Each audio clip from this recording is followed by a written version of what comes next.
பிதாவே, உம்முடைய திருவுள சித்தத்தை உம்முடைய குமாரனாகிய இயேசு கிறிஸ்து நிறைவேற்றினது போல நாங்கள் ஒவ்வொருவரும் நிறைவேற்ற எங்களை அர்ப்பணிக்கிறோம். எங்களுக்கு பயிற்சி கொடும், போதி தருளும், ஆசீர்வதியும். இயேசுவின் நாமத்தில் கேட்கிறோம் நல்ல பிதாவே, ஆமென். அல்லேலூயா. கர்த்தர் நல்லவர், அவர் கிருபை என்றும் உள்ளது. கர்த்தர் கிருபை என்றும் உள்ளது என்று ஆரோன் குடும்பத்தாரிலிருந்து சிறுவர்கள் வரைக்கும் சொல்ல வேண்டும் என்று சங்கீதத்துக்காரன் சொல்லுகிறார். அல்லேலூயா. நீங்கள் எவ்வளோ பிரச்சனையில் இருந்தாலும் சபைக்குள்ளே வந்த பிறகு எல்லாத்தையும் தூக்கி போட்டுட்டு உக்காந்திங்கன்னா உங்களுக்கு விடுதலை கிடச்சிரும். எல்லாத்தையும் சுமந்துக்கிட்டு உக்காந்திங்கன்னா போக்குள்ள சுமந்துக்கிட்டு தான் போவீங்க. இப்போ உங்கள் எல்லாரை விட அதிக பிரச்சனையோடு போன வாரம் ஃபுல்லாக கடந்து வந்திருக்கேன்.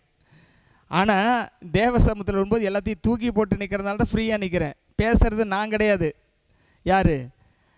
ஆவியானவர் பேசுகிறாரு. அந்த மாதிரி ஒரு சிஸ்டத்துக்குள்ளே வரணும். எல்லாருக்கும் எல்லாம் வரதான் செய்யும். அதை தூக்கி போடுறதும் சுமக்கிறதும் அவங்கவுங்க கையில் இருக்கிறது. அல்லேலூயா. சரி, இன்றைக்கு நம்ம நல்ல ஒரு தேவனுடைய வார்த்தையை கேட்க போகிறோம். இன்றைக்கு என்ன தலைப்புன்னு சொன்னால், ஒரு ஆவிக்குரிய இதை சொல்கிறதுக்கு முன்னாடி நான் போன வாரத்தில் என்ன பேசணும் ஞாபகம் இருக்காங்களோ? என்ன தலைப்பில் பேசணும் சொல்லுங்கள். போன வாரத்தில் என்ன தலைப்பு பேசணும்? காணப்படாத உலகம் காணப்படும் உலகை ஆளுகை செய்கிறதுன்னு பேசணும். அல்லேலூயா. அப்போ இந்த காணப்படாத உலகம் எப்படி ஆப்ரேட் ஆகுறதுன்னு கொஞ்சம் சொன்னோம். இன்றைக்கி என்ன தலைப்பில் பேச போகிறோன்னா, காணப்படாத உலகம் என்பது ஆவிக்குரிய உலகம். சொல்லுங்கள். காணப்படுகிற உலகம் என்பது இந்த உலகம். சொல்லுங்க. நாம் பார்க்குற இந்த உலகம், நம்ம பார்க்க முடியாத ஒரு உலகம் இருக்குது பார்த்தீங்களா? அதான் ஆவிக்குரிய உலகம். நம்ம ஆவியை நீங்கள் பார்த்துருக்கீங்களா? உங்கள் ஆவியை, உங்கள் உடம்பை தான் பார்க்குறீங்க. உங்கள் ஆவியை எப்படி பார்க்க முடியாதோ அதே போல் ஆவிக்குரிய உலகத்தை பார்க்க முடியாது இந்த சரீர மனுஷனால். ஆனால் ஆவிக்குரிய மனுஷனால் ஆவிக்குரிய உலகத்தை பார்க்க முடியும். ஆமீன் சொல்லலாமா? இப்போ என்னென்னா, ஆவிக்குரிய யுத்தம் பண்ணணும். உங்கள் வாழ்க்கையில் ஆசீர்வாதம், உங்களுக்குரிய ஆசீர்வாதம் வேணும்னா ஒரு ஆவிக்குரிய யுத்தத்தை பண்ண வேண்டும். நான் சொல்ல ஆமேன்னு சொல்லணும், அல்லையிலேயே சொல்லணும். அப்போ தான் நீங்கள் கண்டினியூவாக என் கூட பயணிக்க முடியும். அல்லேலூயா. ஆமேன். சத்தமா அல்லேலூயா. ஆமேன். கரங்களை தட்டி கர்த்தரை மகிமைப்படுத்துவோம். அல்லேலூயா. சரி, அப்போ எப்படி ஒரு யுத்தம் பண்ணுறது அப்படின்னு இன்றைக்கி படிக்க போகிறோம். எப்படி ஒரு ஆவிக்குரிய, அதாவது உங்களுக்காக நிறைய பேர் ஜெபிச்சு ஆசீர்வாதத்தை கொடுத்துருக்கலாம், நல்லது. ஆனால் சில ஆசீர்வாதங்கள்லாம் யார் ஜெபிச்சாலும் கிடைக்காது, நீங்கள் யுத்தம் பண்ணால் தான் கிடைக்கும். சொல்லுங்கள். சில ஆசீர்வாதங்கள்லாம் எனக்கு வேண்டியதை நான் யுத்தம் பண்ணி தான் சுதந்திரிக்கணும். Hallelujah. Hallelujah. Thank you Jesus, thank you Jesus. சரி, இப்போ என்னென்னா, ஒரு ஆவிக்குரிய தாக்குதலை தொடுப்பது எப்படி? ஒரு ஆவிக்குரிய தாக்குதலை தொடுப்பது எப்படி அப்படின்னு நம்ம படிக்க போகிறோம். எனக்கு கொஞ்சம் ஹெல்ப்லாம் வேணும். இந்த சாரா கொஞ்சம் கீழே வர முடியுமா? ஒரு 10 நிமிஷத்துக்கு வந்துட்டு அப்புறம் மேலே போயிடலாம். ஓகே, நல்லா கவனிங்க. இப்போ ஒரு ஆவிக்குரிய தாக்குதலை, Prashanth go and help him. ஒரு ஆவிக்குரிய தாக்குதலை நாம் தொடுக்கணும் அப்படின்னு சொன்னால் என்ன செய்யணும் அப்படின்னா, ஆவிக்குரியவங்களை நம்மளை கூட வச்சுக்கிடணும். யாரை நம்ம கூட வச்சுக்கிடணும்? ஆவிக்குரியவங்களை நம்ம கூட வச்சுருக்கணும்.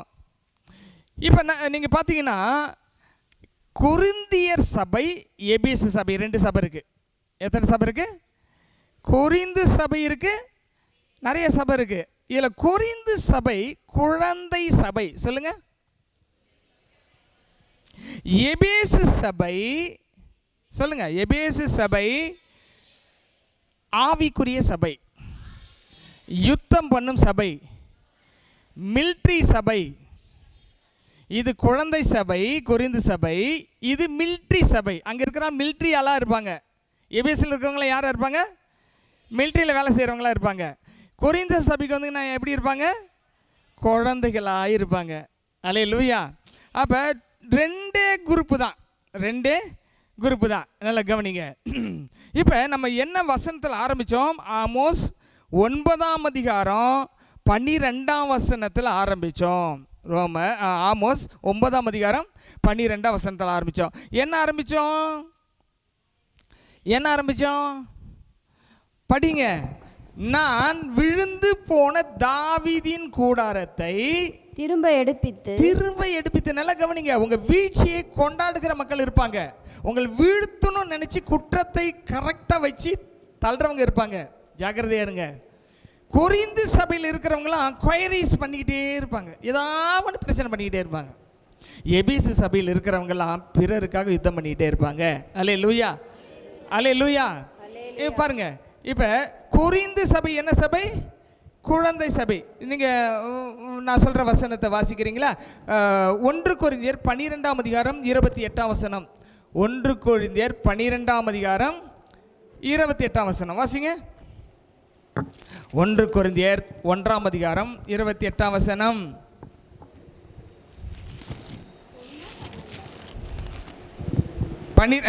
ஒன்று கொரிந்தியர்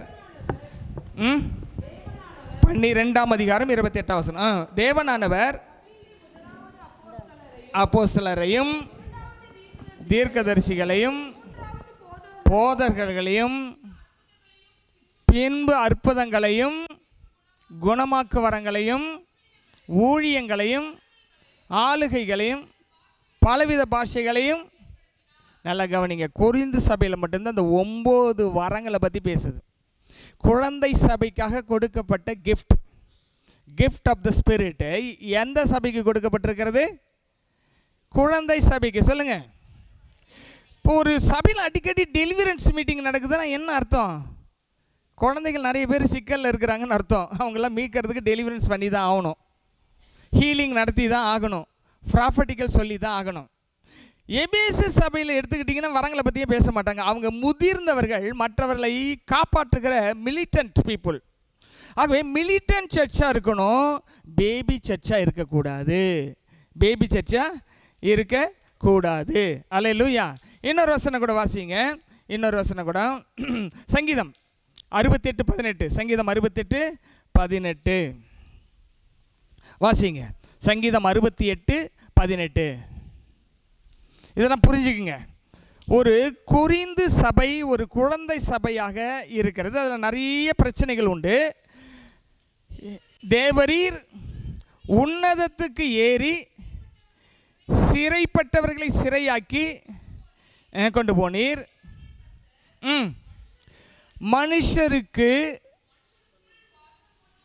மனுஷருக்குள் வாசம் பண்ணும் பொருட்டு யாருக்காக? துரோகிகளாகிய மனுஷருக்காக வரங்களை பெற்றுக்கொண்டீர். வரங்கள் பாவிகளுக்கும் துரோகிகளையும் வெளியில் கொண்டு வர்றதுக்காக, ஆண்டவர்கிட்ட கொண்டு வர்றதுக்காக, குழந்தையாக இருக்கிற பிகினர்ஸ் ஆஃப் த கிறிஸ்டியன் பீப்புளுக்காக கொடுக்கப்பட்டது வரங்கள். அல்லேலூயா. அப்போ இது நிறைய ஆப்ரேட் ஆகிட்டே இருக்குது உங்கள் மேலே இருந்துன்னு சொன்னால், you are a baby. You must feel you are a baby. Hallelujah. உங்கள் ஒரே ஒரு பேபி தான் இருக்குதுன்னு நினைக்கிறேன். இன்னொரு பேபி வரல. அந்த பேபி கொண்டு வாங்க. சரி. இப்போ எபேசியர் 1 கொரிந்தியர் 14:12 வாசிங்க. எனக்கு ஒரு சேர் கொடுக்குறீங்களா? 5 சேர் கொடுங்க. எபேசியர் 5 சேர் கொண்டாங்க.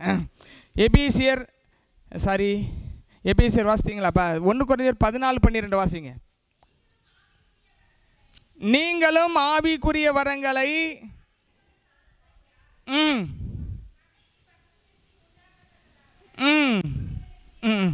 கொஞ்ச நேரம் கொடுத்துட்டு போயிடு. ஓகே, இஸ்கம். ஐயோ, என்ன குழந்தை வர மாட்டேங்குதே. ஒரு 5 நிமிஷம் வா. ஹலோ, இதுதான் குழந்தை. சொன்னால் கேட்காது. வேறு குழந்தை இல்லையா? அவள் வந்து மேனகா பேபி இல்லை. இஸ்கம். ஓகே, சரி. இப்போ இந்த குழந்தை பார்த்தீங்கன்னு சொன்னாக்கா, நீ வா ஜாஃப்னா. இப்போ இது ஒரு குழந்தை தானே, யுவர் பேபி. இப்போ இந்த குழந்தை பார்த்தீங்கன்னா இதுக்கு வேண்டியதெல்லாம் யார் செய்யணும்? இதுக்கு வேண்டியதெல்லாம் யார் செய்யணும்? இப்போ இந்த குழந்தை வேலை ஒரு வேலை என்ன பண்ணுன்னா, ஒரு வேளை இதே இப்போதைக்கு வேலையெல்லாம் செஞ்சுக்கும். இப்போ இந்த குழந்தை இதுதான் ரொம்ப சின்ன குழந்தைன்னு வைங்களா, இதுக்கு பால் புட்டி யார் கொடுக்கணும்? பால் புட்டி யார் கொடுக்கணும்? அம்மா தான் கொடுக்கணும். ட்ரெஸ்ஸு யார் மாற்றணும்? அம்மா தான் மாற்றணும். இப்போ சாராவுக்கு ட்ரெஸ்ஸு சாரா மாற்ற முடியாது, அவங்க அம்மா தான் மாற்றணும். அதுக்கு வேண்டிய எல்லா டெக்கரேஷனும் அம்மா தான் பண்ணணும். எதுவுமே செய்யாததுக்கு பேர் என்னது சொல்லுங்கள்? எதுவுமே செய்யாததுக்கு பேர், சத்தமாக சொல்லுங்கள், நான் சொன்னதை சொல்லி சொல்லுங்கள், உட்காந்துக்கோ. எதுவுமே செய்யாத ஒன்றுக்கு பேர் தான் என்னது? அது வீட்டில் டாய்லெட் போகுமா போவாதா? போகும். அதை சுத்தம் பண்ணுறது யார் தான்? அப்போ எதுவுமே செய்யாத ஒருத்தங்க இருக்காங்கன்னா அவங்க தான் குழந்தை கிறிஸ்தவர்கள். ஜெபம் பண்ண முடியுமா? முடியாது. பைபிள் வாசிக்க முடியுமா? முடியாது. நேரமே வர முடியுமா? முடியாது. ஃபாஸ்டிங் போட முடியுமா? முடியாது. ஹீலிங் மீட்டிங் இருக்கு வாங்க, உடனே ஓடியாருவாங்க. ஏன்னா குழந்தைகள் அதுக்கு வருவாங்க. ஓ, டெலிவரன்ஸ் மீட்டிங் இருக்குது, உடனே வந்துடுவாங்க. ஃபாஸ்டிங் மீட்டிங் இருக்குது, ஐயோ வேண்டாம் வேண்டாம் எனக்கு வேலை இருக்குது. இதெல்லாம் கேட்கும்போது நீங்கள் குழந்தையா இருக்கீங்களா இல்லை மிலிட்டண்ட்டாக இருக்கீங்களா? நீங்களே உங்களை கண்டுபிடித்து கொள்ள வேண்டும். குழந்தை எப்பயுமே என்ன செய்யும்? எப்பயுமே என்ன செய்யும்? குழந்தை அதிகமாக என்ன செய்யும்? குழந்தை அதிகமாக என்ன செய்யும்? அழுகும். அழுகிறது என்ன அடையாளம்? எனக்கு இது இல்லை, சாப்பாடு இல்லை, இல்லாட்டி நான் என்ன அன்ஈஸியாக இருக்குது, ட்ரெஸ்ஸை மாற்றி விடு, இல்லை என்னை வெளியே தூக்கிட்டு போ, காற்று வரல, என்னெல்லாம் வேணுமோ அதுக்கெல்லாம் என்ன செய்யும்? அழுதுகிட்டே இருக்கும். நீங்கள் எல்லாத்துக்கும் அழுதுகிட்டே இருக்கிறீங்கன்னா ஆண்டவர்கிட்ட நீங்கள் யார்? புரியுதா? இப்போ நீங்கள் யாருன்னு சொல்லுங்கள். இப்போ நான் யாருன்னு புரியுது? சொல்ல மாட்டீங்களா? பார்த்தீங்களா? குழந்தை சொல்லாது, அழதான் செய்யும். Listen, don't be a child. First இருக்கலாம், இதே 20 வருஷம் கழிச்சு அவளுக்கு வேண்டியதை அவளே செய்யலைன்னா அது குழந்தையாக ஏற்றுக்கவே முடியாது. 2-3 இயர்ஸ் தான், அவ்வளோதான், வேலை முடிஞ்சது. சரி கவனிங்க, எபேசு சபை எப்படி மில்டன் சர்ச்சுன்னு சொல்கிறேன் பாருங்கள். 6ஆம் அதிகாரம், எபேசியர் 6ஆம் அதிகாரம் 10 - 13 வரைக்கும் வாசிங்க.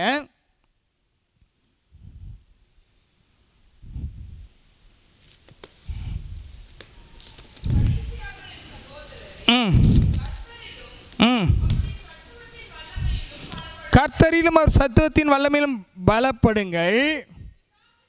நீங்கள் பிசாசின் தந்திரங்களோடு எதிர்த்து நிற்க திராணி உள்ளவர்களாகும்படி. எபேசு சபைக்கு வரத்தை பற்றி பேசலை, மற்றவர்களை மீட்கக்கூடிய மிலிட்டண்ட்டாக எப்படி இருக்கணும்ன்ட்டு பேசுகிறாரு. ஒரு இராணுவ வீரனாக எப்படி இருக்கணும்ட்டு பேசுகிறாரு. அங்கே எந்த குயரிஸுமே கிடையாது, எந்த பிரச்சனையும் கிடையாது, ரிப்போர்ட் கிடையாது, பாவம் கிடையாது, சாபம் கிடையாது, துர்குணம் கிடையாது, எதுவுமே கிடையாது. அங்கெல்லாம் உன்னதமான ஒரு அனுபவத்தை மட்டும்தான் அந்த சபை அனுபவித்தது.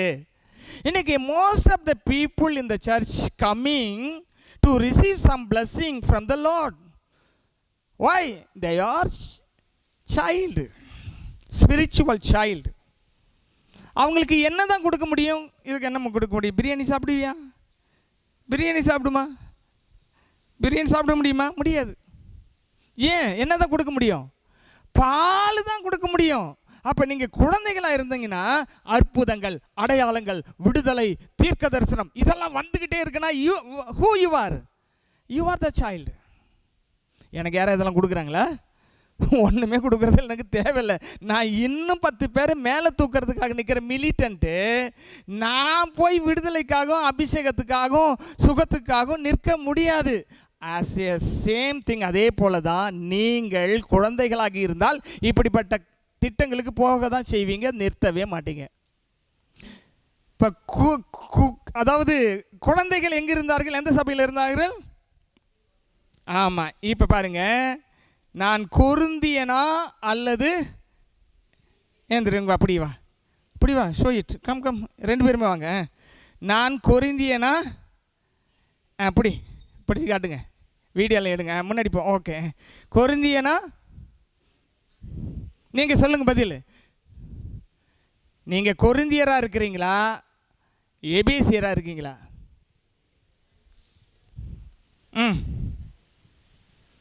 நான் கொரிந்தியன் அல்ல. சரி, நீங்கள் கொரிந்தியனாக இருந்தால் சர்ச்சை பற்றி ரிப்போர்ட் பண்ணுவீங்க, விசுவாசி பற்றி ரிப்போர்ட் பண்ணுவீங்க, பாஸ்டர் பற்றி ரிப்போர்ட் பண்ணுவீங்க, சபையை பற்றி ரிப்போர்ட் பண்ணுவீங்க. எதையோ ஒரு பிரச்சனை பேசிக்கிட்டே இருந்தீங்கன்னா you are the Corinthian.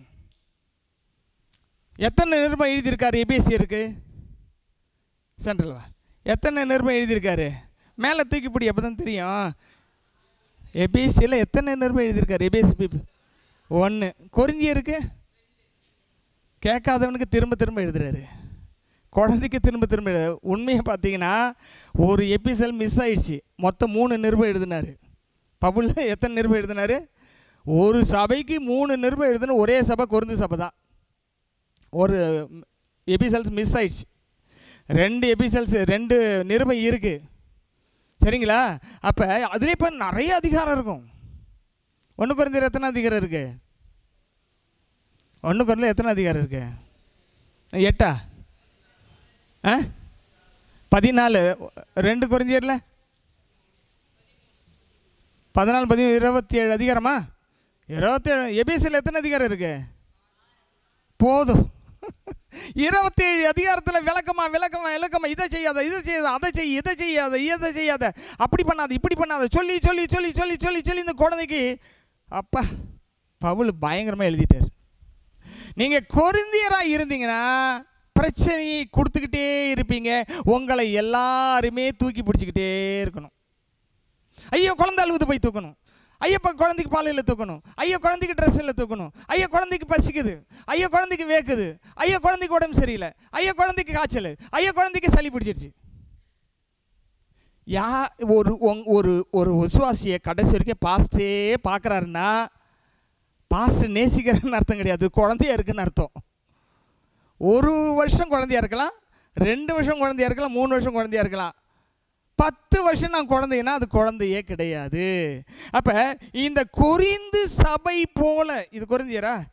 Corinth சபை போல இருக்கிற விசுவாசிகளை அல்லது ஊழியரை வைத்து ஆவிக்குரிய யுத்தத்தை தொடுக்க முடியாது. நீ போயிடலாம், கம்பெனிக்கு வர முடியாது. இவங்க யார்? இது என்ன போட்டிருக்கு? நான் எபேசியன். சரி, இது வரைக்கும் கொரிந்தியர் இருந்துட்டேன், இனி எபேசியனா நான் இருக்க விரும்புகிறேன். உன்னதமான அனுபவம் வேணும்னா மிலிட்டண்ட்டாக இருக்கணும், யுத்த வீரனாக இருக்கணும். உட்காந்துக்கலாம். அல்லேலூயா. அப்போ இன்னைக்கு ஏன் பிரச்சனைனா, பிரச்சனை சபையால் வர்றதில்ல, சபைக்குள் வர்ற மக்களால் வருகிறது. அவர்கள் பிரச்சனையோடு தான் வருவாங்க. ஆனால் பிரச்சனை இன்னொருத்தர் மேலே போட்டுட்டு தப்பிச்சு போகக்கூடாது. உங்கள் பிரச்சனை தீரணும்னா முதலாவது நீங்கள் வளர வேண்டும் என்று நினைத்து தேவ சமூகத்தில் உட்கார வேண்டும். அல்லேலூயா. எங்கே உட்காரணும்? தேவ சமூகத்தில் உட்கார வேண்டும். நல்லா கவனிங்க. இப்போ எபேசியர் 4ஆம் அதிகாரம் 8ஆம் வசனம் வாசிங்க. நீதிமொழிகள் 27:8 வாசிங்க. எபேசியர் 4:8 ஒருத்தர் வாசிங்க. ஆகையால் அவர் உன்னதத்துக்கு ஏறி சிறைப்பட்டவர்களை சிறையாக்கி மனுஷருக்காக வரங்களை அளித்தார் என்று சொல்கிறது. வரங்கள் வல்லமைகளை பற்றி ஏற்கனவே சொல்லிட்டோம். இந்த ரெஃபரன்ஸை சேர்த்தீங்க. இன்னொரு வசனம் 27:8 நீதிமொழிகள் வாசிங்க.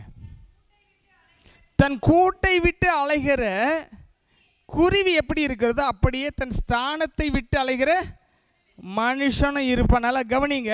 இங்கே ஆசீர்வாதம் கிடைக்குமா, அங்கே ஆசீர்வாதம் கிடைக்குமா? எங்கே போனாலும் கிடைக்காது. குழந்தையா இருக்கிற நீ மிலிட்டன்ட் ஆனால் ஆசீர்வாதம் கிடைக்கும். அல்லேலூயா, அல்லேலூயா, அல்லேலூயா. அதனால் கவனிங்க.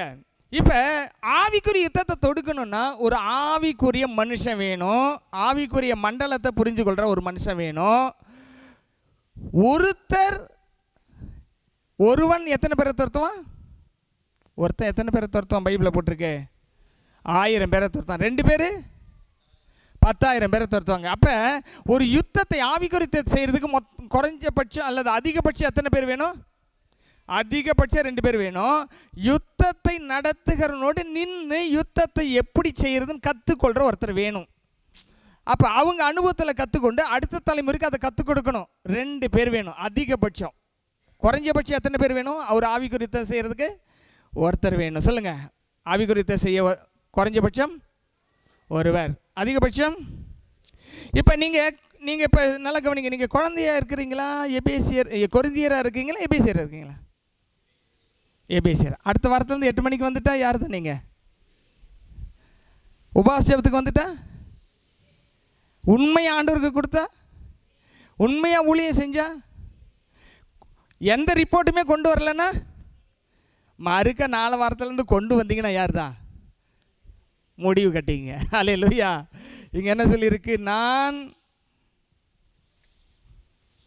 எபேசியன். யார் இல்லை, இன்னிலிருந்து யாரும் எப்படியா மாறிடணும்?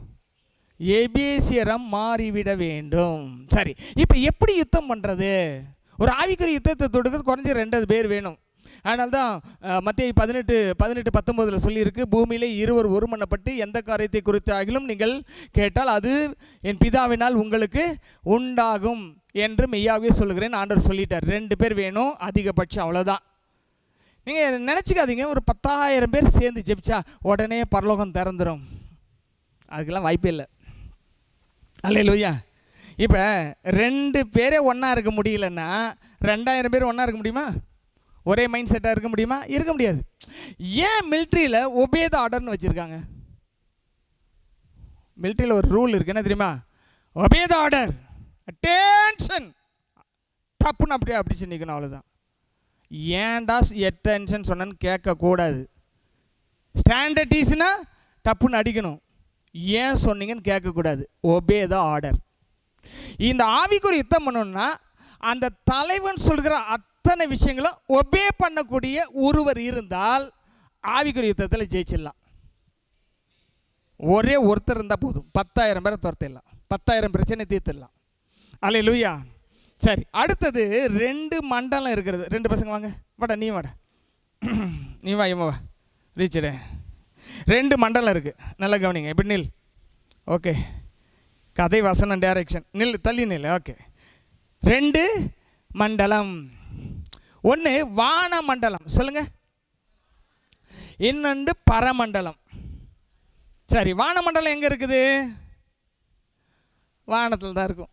பயங்கரமான கண்டுபிடிப்பு இதெல்லாம். வாசிக்கலாம், வாசிங்க வசனம். எபேசியர் 6ஆம் அதிகாரம் 12ஆம் வசனம். இன்னொருத்தர் மத்தேயு 6ஆம் அதிகாரம் 9ஆம் வசனம் வாசிங்க.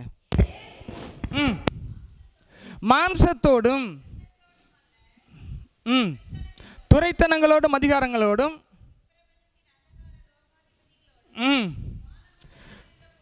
வான மண்டலங்களே, அங்கே பாரு, வான மண்டலங்கள், மண்டலம்னு போட்டிருக்கா, மண்டலங்கள் போட்டிருக்கா. அதில் சில அடுக்குகள்லாம் இருக்குது, லேயர்ஸ், கிரேட்ஸ். என்ன இருக்குது? கிரேட்ஸ் இருக்குது. ஒரு 7 பேர் வாங்களேன், 7 பிள்ளைங்க டக்கு டக்குன்னு வாங்க பார்க்கலாம். எழுந்து தான் வர முடியும், நகர்ந்துல வர முடியும். டக்குன்னு ஸ்டாண்டப் 7. ஓகே, இங்கே பாருங்கள், மண்டலம் அப்படின்றது என்னென்னா 7 மண்டலம்னு வச்சுக்கலாம் குறைஞ்சபட்சம். வாடா டேய். 1 2 3, பின்னாடி வா, 4 5 6 7, இன்னும் ஒரு 3 பேர் முன்னாடி போங்க, கோ ஃபார்வேர்டு. ஓகே, கவனிங்க, நகரு. அப்படி. ஓகே, எத்தனை? 1 2 3 4 5 6, இன்னொரு 4 காணாமே. ஓகே, நல்லா கவனிங்க. வான மண்டலம் என்பது இந்த லேயர்ஸ்னால் புரியுதா? இப்போ புரியுற மாதிரி சொல்கிறேன், நல்லா கவனிங்க, இது ரொம்ப முக்கியமானது. வான மண்டலங்களில் இருக்கிற ஃபஸ்ட்டு லேயர் வானமண்டலம். சாரி, இங்கே சம் ஸ்பிரிட் இருக்கும், அதுக்கு சில அத்தாரிட்டி இருக்கும்.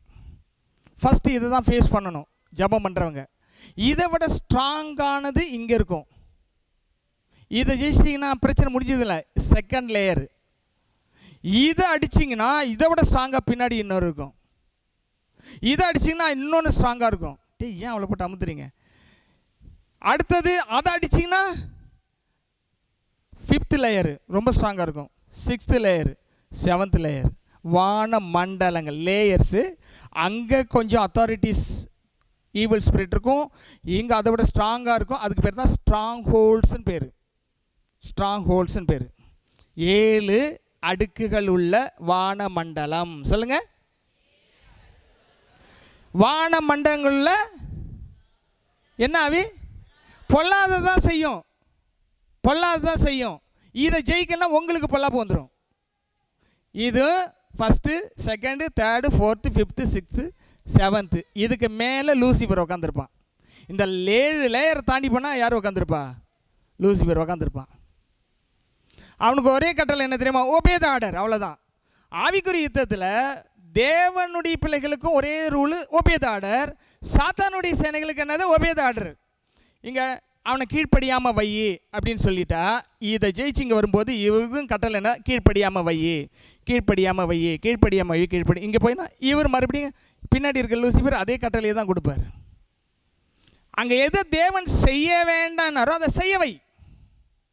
இதுதான் ரூல். இந்த 7 அடுக்குகளை தாண்டி போனால் தான் 3ஆம் வானம், பரதீஸ் இருக்கிற இடம். இப்போ இந்த வான மண்டலத்தில் இருக்கிற பொல்லாத ஆவிகளோடு என்ன உண்டு? சரி, இப்போ இதை ஜெயிக்கிறதுக்கு ஆயுதெல்லாம் போட்டிருக்காங்க. இன்னொரு நீங்கள் உட்காந்துக்கலாம், நீங்கள் உட்காந்துக்கலாம். இப்போ இது எப்படி கண்ட்ரோல் ஆகுது? இது எப்படி?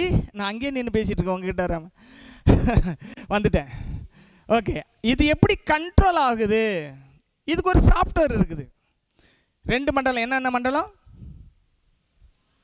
இது வான மண்டலம். இது என்னது? அந்த வான மண்டலத்தோட அடுக்குகள் தான் பார்த்துட்டீங்க. இது பரதீசுக்கு மேலே இருக்கிற மண்டலம். அந்த 7 அடுக்கு இருந்துச்சு இல்லையா, அதெல்லாம் சேர்ந்தது தான் வானமண்டலம். ஒரு பெரிய பேக்கேஜ். 7 அடுக்கு மாடி கட்டணும்னு வச்சுக்கிங்களேன், அது பல கிலோமீட்டர் போகும். ஸ்பிரிட்டுக்கு கிலோமீட்டர் கிடையாது, ஃபிசிக்கலுக்கு தான் கிலோமீட்டர். பரலோகம் எங்கே இருக்குது அப்படின்னு நான் கற்பனை பண்ணி பல கோடி மைல்னு நினைக்காதீங்க, அடுத்த செகண்டில் இருக்குது. ஏன்னா ஸ்பிரிட்டுக்கு தூரம் கிடையாது, பாடிக்கு மட்டும்தான் டிஸ்டன்ஸு. இப்போ நான் இப்படி கண்ணை மூடினேன்னா தலைமை சபையில் இருக்கலாம். ஸ்பிரிட்டுக்கு என்ன கிடையாது? டிஸ்டன்ஸ் கிடையாது. ஸ்பிரிட்டுக்கு என்ன கிடையாது? ஆவிக்கு என்ன கிடையாது? தூரம் கிடையாது. அதனால தான் ஆண்டவர் ஜெபிச்ச உடனே வர்றாரு. ஏன்னா ஸ்பிரிட் அவர் தூரம் கிடையாது, வந்துடுவார் ஒன்று. இது வானமண்டலம். சொல்லுங்கள், இது பரமண்டலம், பரலோக மண்டலம். அங்கேயும் 7 அடுக்கு இருக்குது. எல்லாரும் எல்லா அடுக்குலையும் போக முடியாது. அல்லேலூயா. அங்கேயும் பழைய ஏற்பாட்டு பரிசுத்தவான்கள், 12 அப்போஸ்தலர்கள், அப்புறம் சிங்காசனங்கள், அதிகாரங்கள், அது அடுக்கு நிறைய இருக்குது. இன்னொரு நாளைக்கு அதை பார்க்கலாம். இப்போ இந்த வானமண்டலம் எப்படி வேலை செய்யுது நல்லா கவனிங்க. இப்போ இது பரமண்டலம். முன்னாடி நில்லு, நீ பின்னாடி. இது என்னது? வானமண்டலம். இதில் 7 லேயர்ஸ் இருக்குது. இன்னொரு பையன் வேட, நல்ல பையன், நல்ல கவனிங்க. சி, பரமண்டலம் என்றது பரலோகம். சொல்லுங்க. இங்கு தேவ சித்தம் மட்டும் செய்யப்படும். எது மட்டும் செய்யப்படும்? இது என்னது? இது மனுஷ சித்தம் செய்யப்படும். இது உலகம், நம்ம பார்க்குற உலகம். இது ஆவிக்குரிய உலகம். பரிசுத்தாவினால் ஆளப்படுகிறவர்கள் இதோடு கனெக்ஷனில் இருப்பாங்க. இது வானமண்டலம். இதில் மனுஷன் நினைக்கிறதெல்லாம் இங்கேருந்து ஆர்டர் கிடைக்கும். இங்கேருந்து என்ன கிடைக்கும்? ஆர்டர் கிடைக்கும். மனுஷன் சுயத்தில் நடக்கணும்னா இங்கே இவர் ரொம்ப சந்தோஷப்பட்டு வேண்டியதெல்லாம் கொடுத்துருவார். இது உலகம், பார்க்குற உலகம். இது ஆவிக்குரிய உலகம். இது என்னது? ஏதாவது மென்டல் வேர்ல்டு, அதாவது மைண்டு சம்பந்தப்பட்ட உலகம் வானமண்டலம். இது மாம்சம் சம்பந்தப்பட்ட உலகம். 3 உலகம். சரியா? ரைட். நீ அங்கே போய் உட்காந்துக்கலாம். ரைட். இப்போ வானமண்டலம் எப்படி ஆப்ரேட் ஆகுது அப்படின்னா, தூக்கிப்பிடி. வானமண்டலம் எப்படி ஆப்ரேட் ஆகுதுன்னா என்னன்னு போட்டிருக்கு அதில்? சுய சித்தம், உலக சித்தம் செய்கிறவர்களை கண்ட்ரோல் பண்ணக்கூடியது வானமண்டலம். தேவ சித்தம் செய்யக்கூடியவர்களை கண்ட்ரோல் பண்ணக்கூடியது பரமண்டலம். அல்லேலூயா. புரியுதா உங்களுக்கு? பாட்டெலாம் போடாதீங்க, நல்லா கவனிங்க. இப்போ எபேசியர் 6:12 வானமண்டலத்தில் இருக்கிற பொல்லாத ஆவிகளோடு நமக்கு போராட்டம். இங்கே என்ன வானமண்டலம் என்ன கட்டளையிடும்? உலகத்தில் இருக்கிற மனிதர்களை நீங்கள் விரும்புகிறதை செய்யுங்கள், சுயத்தை வெளிப்படுத்துங்கள், அவ்வளோதான். Enjoy your life, plan your life, do what you want.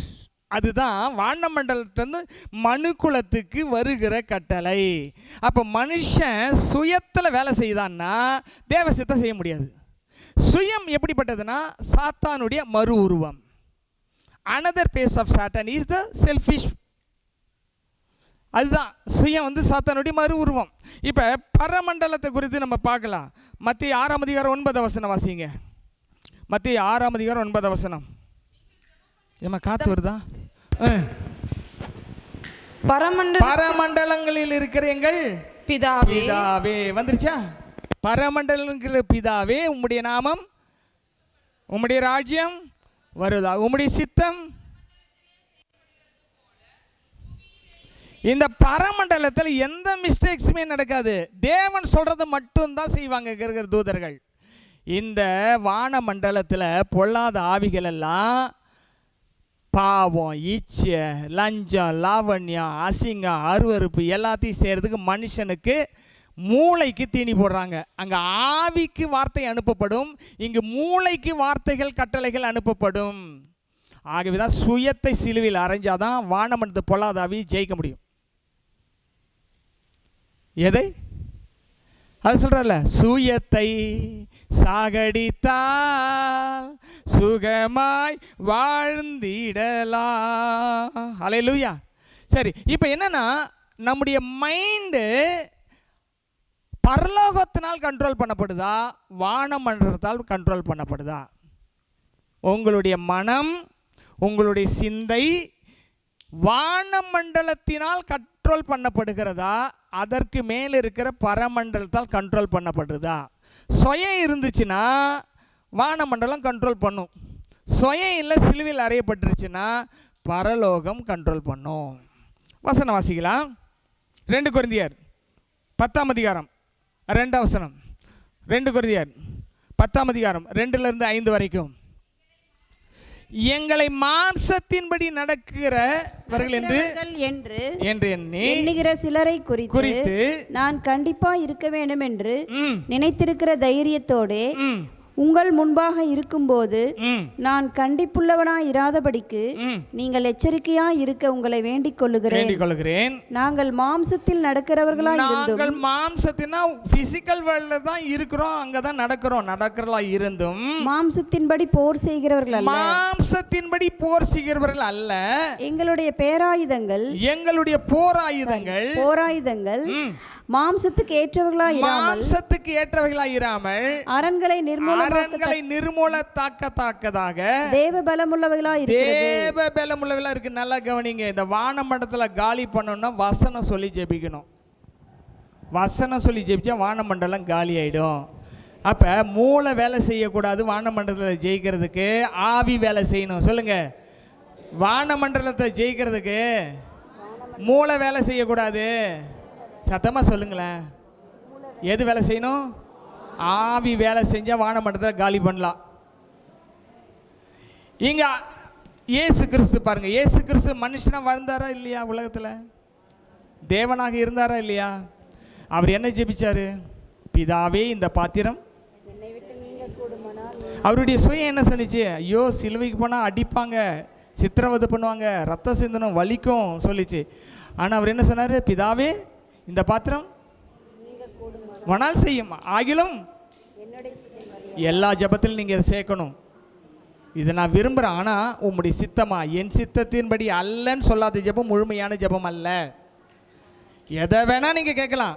ஆண்டவரே, உம்முடைய சித்தம் இல்லைன்னா இது வேண்டாம் அப்படின்னு சொன்னால் மட்டும்தான் அது முழுமையான ஜபம். என் சித்தத்தின்படி அல்ல. எத்தனை முறை ஜெபிச்சார்? இதை 3 முறை ஜெபிச்சார். அப்போ சுய சிலுவையில் அறையப்படலைன்னா வானமண்டலத்தில் காலி பண்ண முடியாது. அதை காலி பண்ணால் தான் எங்கே கனெக்ட் ஆக முடியும்? பரமண்டலத்தில் இருக்கிற தேவனோடு கனெக்ட் ஆகி அவருடைய சித்தத்தை ரிசீவ் பண்ண முடியும்.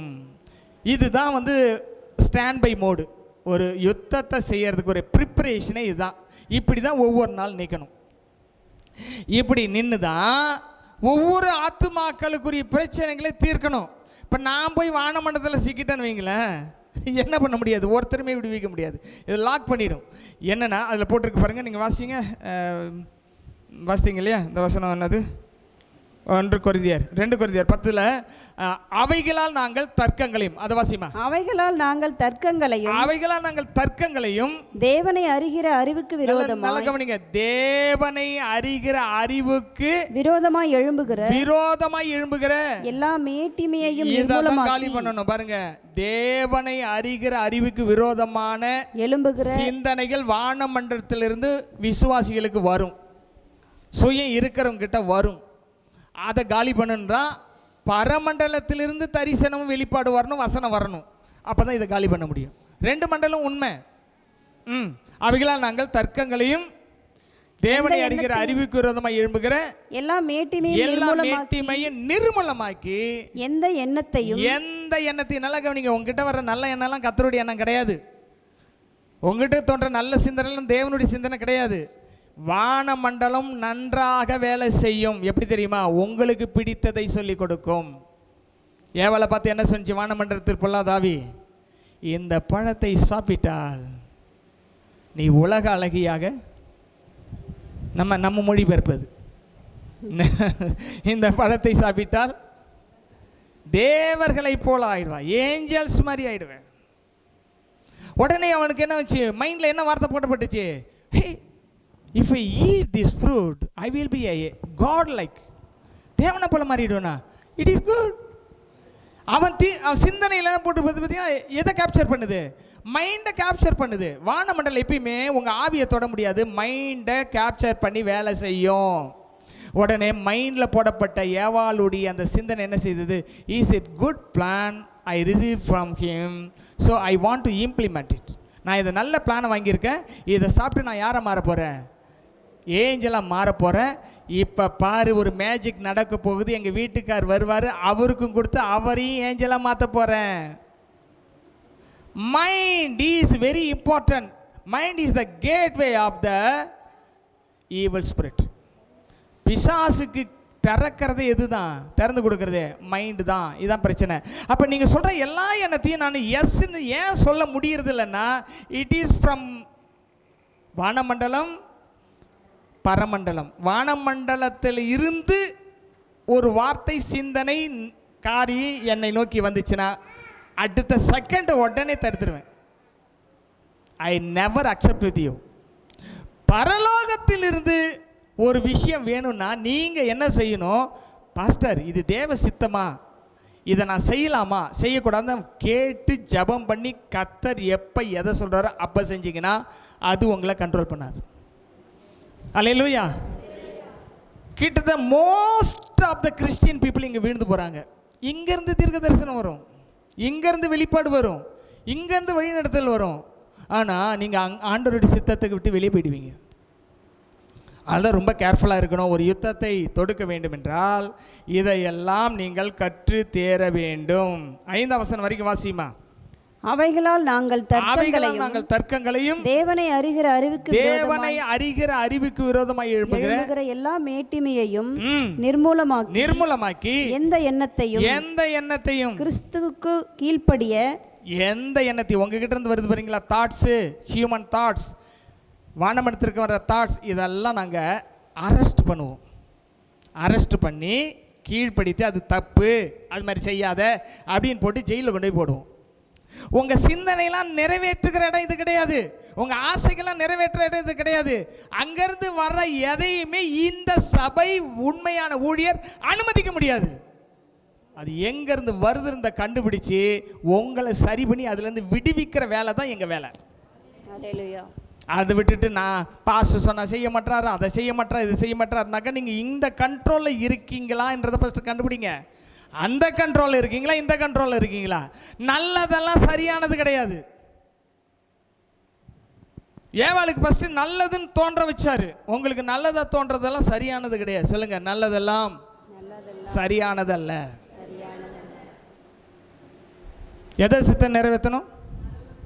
எதை சித்தம்? வாசிங்க யோவான் 5ஆம் அதிகாரம். யோவான் 5ஆம் அதிகாரம். யோவான் 5ஆம் அதிகாரம் 19-20 வசனத்தை வாசிங்க. 19-20. யோவான் 5ஆம் அதிகாரம் 19-20. நீ அந்த பக்கம் போய் இயேசு அவர்களை நோக்கி, மெய்யாகவே மெய்யாகவே நான் உங்களுக்கு சொல்லுகிறேன், மெய்யாகவே மெய்யாகவே நான் உங்களுக்கு சொல்லுகிறேன், பிதாவானவர் செய்ய குமாரன் காண்கிறது எதுவோ அதையே அன்றி வேறொன்றையும் தாமாக செய்ய மாட்டார். நல்லா கவனிங்க. there is no selfish in Jesus life. இயேசு வாழ்க்கையில 0.1% கூட என்ன இல்லை, 0.1% கூட என்ன இல்லை, சுயம் கிடையாது. அதனால தான் Jesus walk on the water because he has no selfish life. இயேசு ஏன் வந்து தண்ணி மேலே நடந்தார்? எப்படி நடந்தார்? சுயமே உங்களுக்கு இல்லைன்னா நீங்கள் தண்ணி மேலே இன்னைக்கு நடக்கலாம். போய் நமக்கு தான் டன் கணக்கில் இருக்குது. எங்கே போயிடுறது? போனோம்னா சுயம் ஈய மாதிரி, ஈயத்தை தண்ணியில் போட்டால் என்ன போகும்? அடியில் தான் போகும். பரலோகம் எப்படிப்பட்டதுன்னா இந்த டைமென்ஷனுக்கு மேலே எல்லாத்தையும் கண்ட்ரோல் பண்ணக்கூடிய. ஆக Jesus easily walking on the water. சுயத்தை சாகடித்தால் சுகமாய் வாழ்ந்திடலாம், பெயர் புகழ் எல்லாமே இயேசுவின் கிறிஸ்து வளரட்டுமே நமது. அப்ப என்ன செய்யணும்? இந்த வானமடத்தை காலி பண்ணா இங்க நிக்கணும். ஆவில தேவனோடு கனெக்ட் ஆயிட்டீங்கன்னா இதெல்லாம் சர்வசாதாரணமாக அடிக்கலாம். ஆனால் ஒருத்தனை அடிச்சுட்டு இருக்கிறத 2 பேர் இருந்துட்டாங்கன்னு வைங்க, டோட்டல் காலி பண்ணிடலாம். அல்லேலூயா. இதுக்கு என்ன செய்யணும்? சபை 19-20 வாசித்துட்டீங்களா? செய்ய காண்கிறது ஏதோ அதை தவிர வேறொன்றி தாமாக செய்ய மாட்டார். அவர் எவைகளை செய்கிறாரோ, அவர் பிதாவாகிய தேவன் பரலோகத்தில் எவைகளை செய்கிறாரோ அவைகளை குமாரனும் அந்தப்படியே செய்கிறார். நல்லா கவனிங்க. உங்க ஊழியக்காரர் இந்த வசனத்துக்கு அடிமை, இந்த வசனத்துக்கு அடிமை. அங்கேருந்து ஏதாவது சிக்னல் வரலன்னா எதையுமே செய்ய மாட்டேன். நீங்கள் அப்படியே 10,000 ரூபா 1 லட்ச ரூபா காணிக்க கொடுத்தாலும் அது நமக்கு வேலையே செய்யாது. அதை வேணால் ரிட்டன் வாங்கிட்டு போகலாமே தவிர பாஸ்கிட்ட இதை செஞ்சு அதை செஞ்சு காரியத்தை சாதிக்கலாம் தயவுசெய்து நினைக்காதீங்க. என்னை வந்து சந்திக்கணும்னா நீங்கள் உட்காந்து 1 மணி நேரமாச்சு ஜெபிச்சுட்டு வாங்க. தேவ சித்தத்தை தவிர இந்த சபை எதையுமே செய்வதற்கு இயலாது. அல்லேலூயா. அதுக்கு என்ன செய்யணும்? எபேசியர் 5ஆம் அதிகாரம் 6ஆம் வசனம். எபேசியர் 5:6 வாசிங்க. எபேசியர் 5:6. எபேசியர் 5:6. நிமித்தமாக இப்படிப்பட்டவைகளின் நிமித்தமாக சத்தமா வாசிங்க. இப்படிப்பட்டவைகளின் நிமித்தமாக கீழ்ப்படியாமையின் பிள்ளை மேல் தேவ கோபாக்கினை வருவதால் ஒருவனும் உங்களை வீண் வார்த்தைகளினாலே மோசம் போக்காதபடி எச்சரிக்கையா இருங்க. கீழ்ப்படியாமையின் பிள்ளைகள் மேல் வானமண்டலம் வேலை செய்யும், கீழ்ப்படுகிற பிள்ளைகள் மேல் பரமண்டலம் வேலை செய்யும். புரியுதா உங்களுக்கு? இப்போ எத்தனை வரம் இருக்கு? 7 வரம் இருக்கா? யார்? 9 வரம் இருக்குது. 9 வரம் பேபி சர்ச்சுக்கு கொடுத்துருக்காரு. எபிசி சர்ச்சுக்கு 1 வரமும் கிடையாது. யுத்த வீரனை மாறிட்டான். அவன் எல்லாத்தையும் காலி பண்ணிகிட்டே இருப்பான். அந்த காலத்தை அவன் வெளிச்சமாக இருப்பான், உப்பாக இருப்பான், ருசியாக இருப்பான். அல்லேலூயா. சபை எப்படிப்பட்டதாக இருக்கணும்? உட்காந்துங்க தம்பிங்களா. சபை எப்படிப்பட்டதாக இருக்கணும்? ஏபிஎஸ் சபை மாதிரி இருக்கணும். எப்படி இருக்கணும்? ஏபிஎஸ் சபையாக இருக்கணும். சொல்லுங்க பார்க்கலாம். நான் எபேசியன். யார் கிடையாது? கொரிந்தியன் கிடையாது. நீங்கள் உங்கள் சுயத்தை வச்சு வேலை செய்கிறீங்களா? செஞ்சீங்கன்னா வானமண்டலம் தான் வேலை செய்யும், உங்களோட கனெக்ஷனில் இருக்கும். அது ரெவலேஷனை கொடுக்கும், ப்ராபஸியை கொடுக்கும், எல்லாமே செய்யும். நிறைய விஷயங்கள் நடக்கும், நிச்சயமாக நடக்கும். பிரபஞ்சத்தின் அதிபதிக்கு சேவை செய்யும் பொழுது என்ன நடக்கும்னா, பிரபஞ்சம் இந்த உலகத்தை அடிமையாக அது சொல்கிறதுக்கு செய்கிறவங்களுக்கு கொடுத்துரும். பிரபஞ்சம் கொடுக்கும். இந்த காஸ்மாஸ் சொல்கிறாங்கல்ல, இந்த காஸ்மாஸ் தான் எல்லாமே அடங்கியிருக்கு. இந்த பிரபஞ்சத்தின் வானமண்டலத்துக்கு பிரபஞ்சத்தின் அதிபதிக்கு சுயநலம் உள்ளவர்களை ரொம்ப பிடிக்கும். அல்லேலூயா. அதனால தான் இயேசுவை பார்த்து சொன்னிச்சு, இந்த கல்லை அப்பமாக்கி சாப்பிடு, நீ தேவகுமாரன் ஆனால். அப்போ எதை தூண்டி வர்றான் பிசாசு? சுயத்தை தூண்டி வர்றான். நீ தேவகுமாரன் தானே, செய் செய் செய் செய், சாப்பிடு சாப்பிடு. உங்கள் சுயத்தை தூண்டி வர்றது பிசாசனுடைய வேலை, சுயம் சாத்தானுடைய மறு உருவம். ஆகவே தான் நீங்கள் ஒருத்தருக்கு கீழ்ப்படியணும். சபையில் இருக்க எல்லாரும் பாஸ்டருக்கு கீழ்ப்படிகிறது போல நீங்கள் உங்கள் ஆவிக்குரிய விதத்தில் உங்கள் குடும்பத்தில் கணவர் நல்ல ஆவிக்குரிய வளர்ச்சியில் இருந்தாருன்னா அவருக்கு கீழ்ப்படியணும். அங்கே கீழ்ப்படியலாம் வானமண்டலம் தான் வேலை செய்யும். அது பொல்லாத ஆவி, அங்கே நிரம்பி இருக்குது, நிறைய லேயர்ஸ் இருக்குது. அதெல்லாம் தாண்டி போனால் தான் அங்கே போகணும். தாண்டின்னு நம்முடைய ஆவியினுடைய முதிர்ச்சி தான் அங்கே தாண்டி போக பண்ணும். அல்லேலூயா. ஆனால் இயேசு என்ன சொன்னார்? பிதாவே பிதாவே இந்த பாத்திரம் என்னை விட்டு. அப்போ தேவ சித்தம் தான் மையமாக இருக்கணும் ப்ரேயரில். அப்போ தேவராஜ்யம் கட்டப்படும் உங்கள் மூலமாக. தேவராஜ்யம் உங்கள் மூலமாக கட்டப்படும். எத்தனை பேருக்கு புரியுது? எத்தனை பேருக்கு புரியுது? நான் கொரிந்தியனா? நீங்கள் கொரிந்தியராகவே இருந்தாக்கா ஒரு மிலிட்ரி மேனாக உங்களை மாற்றவே முடியாது. இன்னும் 10 வருஷம் ஆனாலும் இந்த சபை எப்படின்னா, போவோம், பாட்டு போடுவோம், கைத்தட்டுவோம், காணிக்கை போடுவோம், ஜெபம் பண்ணுவோம், வேண்டியதெல்லாம் ஆண்டர்கிட்ட ஜெபம் பண்ணி வாங்கிக்குவோம், அதோடு சரி. இந்த வருஷத்தில் ஒரு ஆத்துமாக்களை ஆகிலும் ஆதாயம் பண்ணி தான் சொல்கிறவங்க இருக்கீங்களா? ஒரே ஒரு ஆத்துமாக்களை ஆதாயம் பண்ணி நான் ஞானசானம் கொடுத்துட்டேன், ஒருத்தர் கூட இல்லை. பார்த்தீங்களா? அப்போ நீங்களாம் யார்? சொல்லுங்க, வெக்கப்படாமல் சொல்லுங்க. மாறணும், அவ்வளோதான். உண்மையை தெரிஞ்சுக்கிட்டு நம்ம மாறணும். அல்லேலூயா. உண்மையை தெரிஞ்சுக்கிட்டு என்ன செய்யணும்? மாறணும். இப்போ இது எப்படின்னா, இப்போ நாங்கள் ஜெபிக்கிறோம். தம்பி கேமரா கொண்டு வந்துரு, ஆஃப் பண்ணாமல் கொண்டு வா. நாங்கள் ஜெபிக்கிறோம். ஜெபிக்கும் பொழுது என்னென்னா, இந்த வானமண்டலத்திற்கு பொல்லாதாவிகள் எங்கெல்லாம் யாருக்கிட்ட என்ன வேலை செய்யுது அப்படின்றத கண்டுபிடிக்கிறோம். கண்டுபிடிச்சி ஜெபிச்சு அவங்களுக்கு விடுதலை கொடுக்குறோம். நீங்கள் அதிகபட்சம் எந்த கண்ட்ரோலில் போயிடுறீங்க? உங்களை அறியாமல வானமண்டலத்தினுடைய கண்ட்ரோலில் போயிடுறீங்க. கண்ட்ரோலில் போன உடனே ஆகுது, சுயத்தில் வேலை செய்கிறீங்க. சுயம் என்ன செய்யுது? உங்களை பாவத்தில் கொண்டு போய் தள்ளிடுது. தள்ளிட்ட பிறகு நாங்கள் ஜெபிக்கிறோம், ஐயோ இப்படியே ஏதோ ஒரு சோதனை இருக்குது, ஏதோ வீழ்ச்சி இருக்குது, ரைட் அவங்கள ரெக்கவர் பண்ணணுன்ட்டு நாங்கள் ஜெபிச்சு அவங்கள கண்டுபிடிச்சி வெளியே கொண்டு வந்து ஆலோசனை சொல்கிறோம். ஆலோசனைக்கு கீழ்ப்படிஞ்சால் நிரந்தரமான விடுதலை கிடைக்கும். ஆலோசனைக்கு நீங்கள் சொல்கிறத நான் கேட்டால் நான் எங்கே போய் மாட்டிக்குவேன்? வானமண்டலத்தில் என்ன கொண்டு போய் மாட்ட வச்சுருவீங்க. நான் நல்லா கவனிங்க, நல்லா புரிஞ்சுங்க. நீங்கள் சொல்கிற எல்லா நல்ல விஷயத்தை உடனே ஏன் செய்ய முடியலைன்னா, அது வானமண்டலத்திலிருந்து வருகிறதா பரலோகத்திற்கு வருதா நான் கண்டுபிடிக்கிறதுக்கு டைம் ஆகும். அதை ஜெபத்தில் தான் கண்டுபிடிச்சி அதுக்கப்புறம் தான் நீங்கள் எதை செய்யணும், எப்போ செய்யணும். நல்ல விஷயமா இருக்கும். அது எப்போ செய்யணுன்றது எங்கேருந்து ஆர்டர் வரணும்? ஏற்ற காலத்தில் இயேசு பிறந்தாரா? டைம் வச்சாரா? ஏற்ற காலத்தில் கிறிஸ்து மரிச்சாரா? அதுக்கு டைம் இருந்துச்சா? ஏற்ற காலத்தில் கிறிஸ்து உயிர் தெழுந்தாரா? டைம் இருந்துச்சா? ஏற்ற காலத்தில் இயேசு பரமேறி போன டைம் இருந்துச்சா? எல்லாமே டைம் ஷெட்யூல்டு இருக்கும் உங்களை பற்றி என்ன ஆசீர்வாதங்களுக்கு. அந்த டைமுக்கு முன்னாடி உங்களுக்கு நான் செய்ய முடியாது, அவரும் செய்ய மாட்டார். அவசரப்படக்கூடாது, அவசரப்படுத்தக்கூடாது. ஒரு ஊழியரையும் சபையும் அவசரப்படுத்தக்கூடாது, அவசரப்படக்கூடாது. எல்லாம் கண்களை மூடி ஆண்டவரை நோக்கி பார்ப்போம். Thank you Jesus, thank you Jesus, thank you Jesus, thank you Jesus, thank you Jesus, thank you Jesus.